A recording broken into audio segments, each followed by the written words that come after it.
আমাদের প্রিয় নবী সাল্লাল্লাহু আলাইহি ওয়াসাল্লামের সুন্নাহর মধ্যেও আছে যে তার মাক্কি জীবনে অনেকেই ঈমানকে গোপন করে রেখেছেন। হিজরত করেছেন এক অংশ, কেউ কেউ হিজরত করেন না, ঈমানকে গোপন করেছিলেন। অমুসলিম যদি গোপনে ইসলাম গ্রহণ করে এবং অমুসলিম অবস্থায় বিয়ে হয়েছে মুসলিম কারোর সাথে, এই ক্ষেত্রে স্বামী স্ত্রীর সম্পর্কটা টিকবে কিনা?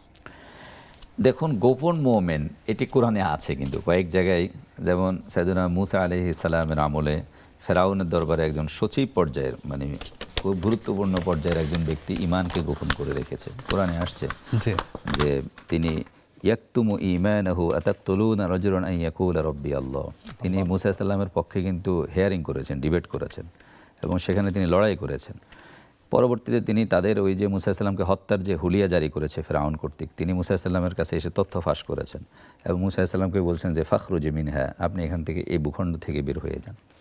তো ঈমানকে গোপন করে রাখার সুযোগ আছে যদি পরিবেশ পরিস্থিতি ওরকম হয়। এটা ক্ষেত্র বিশেষ উত্তম বটে। আমাদের প্রিয় নবী সাল্লাল্লাহু আলাইহি ওয়াসাল্লামের সুন্নাহর মধ্যেও আছে যে তার মাক্কি জীবনে অনেকেই ঈমানকে গোপন করে রেখেছেন। হিজরত করেছেন এক অংশ, কেউ কেউ হিজরত করেন না, ঈমানকে গোপন করেছিলেন। এটা হলো গুপ্ত মোমেন, এটা পরিস্থিতির কারণে হতেই পারে।